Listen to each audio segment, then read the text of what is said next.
Imagine asking an AI for a brand new campaign plan. Right, and it hands you an absolute masterpiece of a document. But it built the whole thing on hidden assumptions. Yeah, I mean, a polished answer can definitely still be the wrong answer. Welcome to the deep dive. Today, we are looking at how to master the Gemini app. We are learning how to turn a vague task into really clear output. We want to teach you how to maintain total control. Exactly, so the AI doesn't make crucial business decisions for you. Before we can control this tool, well, we have to understand it. We need to see why it makes mistakes so confidently. We usually call this phenomenon the Gemini trap. Say you give the AI a very vague prompt. Like, create a campaign plan for an AI webinar. Right. Gemini goes to work immediately on that vague request. It creates a highly professional, well-structured campaign plan. It looks completely finished, but it secretly assumes who your target audience actually is. It assumes the core offer of the webinar, too. Yeah, and it completely invents the campaign goals and the success metrics. It is just full of unverified, hidden assumptions. Right. And it looks absolutely beautiful on the screen. It uses bold headers and perfect little bullet points. So you are incredibly tempted to just accept it. We are wired to trust things that look highly professional. To avoid this trap, we have to look under the hood. We need to understand the fundamental mechanics at play here. Yeah. Gemini doesn't actually think like a human being does. No, it doesn't pull guaranteed facts from a rigid, fixed database. Instead, the system simply processes your current conversational context. It relies heavily on massive sets of previously learned patterns. Then it combines those recognized patterns with your specific prompt. It looks very closely at your recent chat history. It also scans any files you upload to the window. It uses what we call multimodal generative models. Meaning what, exactly? That is AI processing text, images, and audio to create content. It stitches all these different data formats into one context. Beat. That makes a lot of sense when you break it down. It is basically predicting the most probable next piece of information. Yeah, it is kind of like an eager intern trying to impress you. They fill in the blanks without asking any clarifying questions. They just desperately want to please you with a finished product. Beat. I still wrestle with prompt drift myself, honestly. No, for sure. Long context windows are tricky for anyone to manage properly. The machine simply loses focus over time. Your core instructions just get lost in all that text. The AI completely loses the thread over a long conversation. So it's prioritizing learned patterns over the absolute truth. Yes, the text generation process is entirely probabilistic by nature. It predicts the most likely next word based on the input. It doesn't know facts, it just knows mathematical probability. Got it. It gives the most likely answer, not the truest. Exactly. It just wants to complete the pattern you started. If you start a corporate plan, well, it finishes a corporate plan. Since the AI naturally wants to guess and please us, how do we establish ground rules to actually stop it? You have to step up and take firm control immediately. The human user has 3 specific, non-negotiable responsibilities here. Okay, let's unpack those 3 distinct responsibilities. First is context. Right, you must control the context. Second, you must strictly control the decisions. And third, you must control the verification process. Context is the actual information the AI is allowed to use. Yeah, you are fencing in the data it can pull from. Then, decisions are the strategic choices the human explicitly makes. You cannot outsource your strategy to a math equation. And finally, verification is the criteria you use for success. You define what a good outcome looks like. So we need to establish a very specific working style. We want to override the AI's default people-pleasing behavior. You have to give Gemini 5 strict behavioral rules upfront. You tell it, number 1, answer directly and shortly. We want pure efficiency. We are cutting out all the conversational fluff. Another crucial rule, number 2, do not default to agreement with me. We desperately want independent logic from this tool. Yeah, absolutely no yes men allowed in this workflow. It has to challenge you. Rule 3, no fake critiques, just to sound smart. Sometimes the AI invents problems just to seem highly analytical. Exactly. Rule 4 saves us from the trap. You tell it, ask for missing info if it changes results. That stops the eager intern from just guessing the budget. And finally, Rule 5, stop when mandatory criteria are met. Do not just keep talking and hallucinating new details. 2-sec silence. Those 5 rules completely change the interaction dynamic. It forces the AI to act like a rigorous partner. It really does. Wait, if I have to give it all these strict rules, isn't it just faster to write the campaign plan myself? It definitely feels that way when you first start out, but think about the endless revision cycles you normally do. Oh, rewriting bad AI drafts for 3 hours straight. Right. This upfront alignment eliminates all that massive back-end friction. It sets the perfect stage for the Gemini work loop. Let's walk through that specific framework right now. The work loop is a 5-step roadmap for getting things done. Step 1 is simply to understand the actual assignment. You make the AI repeat your core goal back to you. Step 2 is to clarify the missing pieces. The AI asks you for missing context based on your rules. You answer those specific questions until the task is completely clear. Step 3 is to explore the possible solutions. The AI creates a maximum of 3 distinct strategic directions. It clearly explains the unique strengths and trade-offs of each path. It gives you options instead of just guessing the best one. Step 4 is the create and revise phase.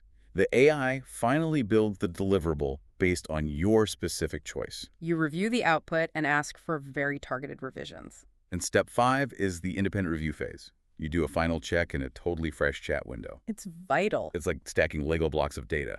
You only snap on the next piece when the base is totally solid. That is the perfect way to visualize the entire process. You are building a stable foundation of locked context. A quick access note for our listeners today. We are referencing Google AI Pro limits in these examples. But this exact core workflow applies perfectly to free accounts too. Why do we need a totally separate independent review step? Because a long chat history will severely confuse the AI over time. Its attention gets diluted across all the rejected ideas. Makes sense. A fresh chat prevents old context from skewing the final check. Precisely. You want a totally clean slate for the final grade. Sponsor, host speaker. We are going to take a brief pause here. Sponsor, expert speaker. All right, and we are back to the deep dive. Theory is always great in a perfectly clean vacuum, but let's see what happens when the pressure is actually on. Let's run a real-world scenario. Your manager suddenly demands a premium webinar campaign by Friday.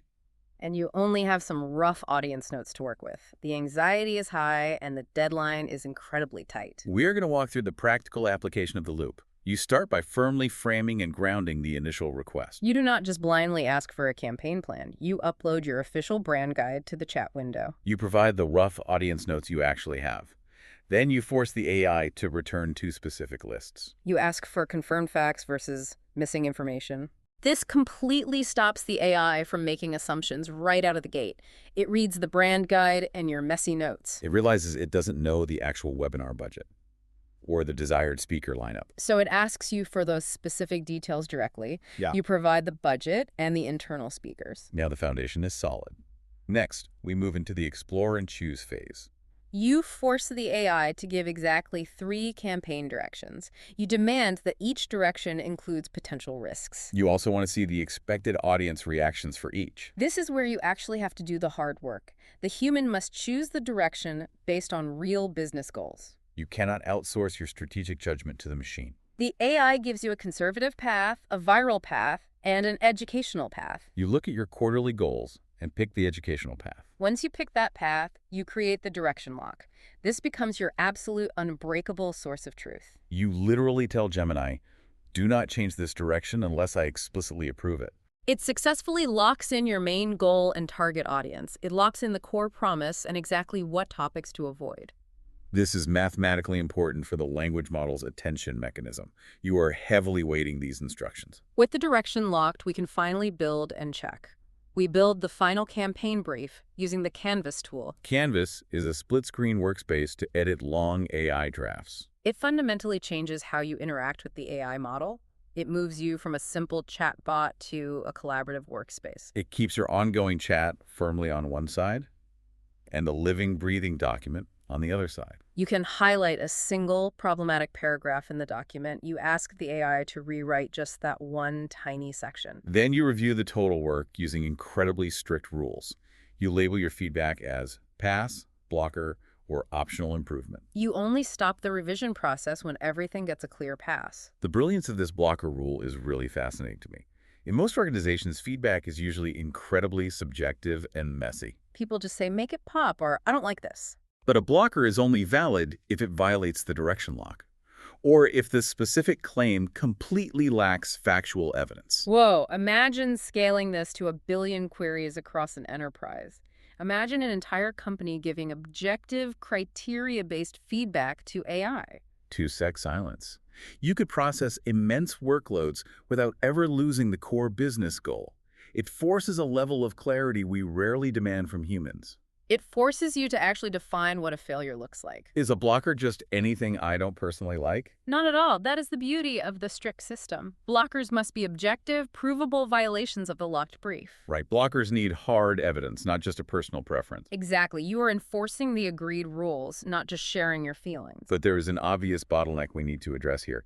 If you run new campaigns weekly, typing all this out is exhausting. Typing out the 5 rules and the loop every single time is tedious, so we have to talk about how we automate the workflow. We need to save this rigorous process for future use.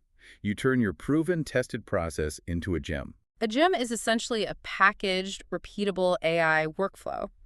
You create a campaign direction architect gem for this specific recurring task. It bakes in your grounding logic and your brainstorm format automatically.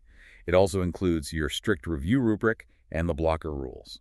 But there is a massive golden rule for using these gems. Do not create a gem just to save a long prompt. You only create it to preserve a process that you know definitively works. You must have thoroughly tested the loop manually first. If you automate a bad process, you just get bad results faster. You also want to add new platform features only when absolutely needed. You should always start your workflow as simply as possible. Start with just the basic chat interface. You add files only for highly specific necessary source material. You don't just dump your entire hard drive into the window. You change models only if you need much deeper logical reasoning. And you only turn on Canvas when you have a very long artifact. It is a profound, highly effective philosophy of digital minimalism. The constant temptation is to use every single feature at once. We think more tools will automatically give us better results. But that usually just creates unnecessary noise in the context window. Why shouldn't I just turn on all the extra features at once? Adding unnecessary capabilities leads directly to AI hallucination or bloated outputs. It loses the signal in all that extra noise. Keep it simple. Extra tools just mean extra ways to get distracted. Spot on. You lose control of the loop when you add too much complexity. Let's recap the core lesson from today's deep dive. You want to use the smallest workflow that gives you total control. You must set the AI's specific behavior before you begin the real work. Fencing in the intern is step 1. You lock in the context with hard facts and very clear boundaries, but you must keep the critical business decisions firmly in your own hands. In this specific scenario today, we actually had our own context ready. We had the brand guide and the rough audience notes. But next time, we are jumping into the research route. We are going to learn how to find, compare, and verify external evidence. We will look at what happens when you don't have the facts yet. It is about finding the actual truth across the wild west of the web. 2-sec silence. If generative AI is mathematically wired to give you the answer that best fits your context, is it possible that your biggest obstacle to finding the truth is actually your own prompt? Outro music.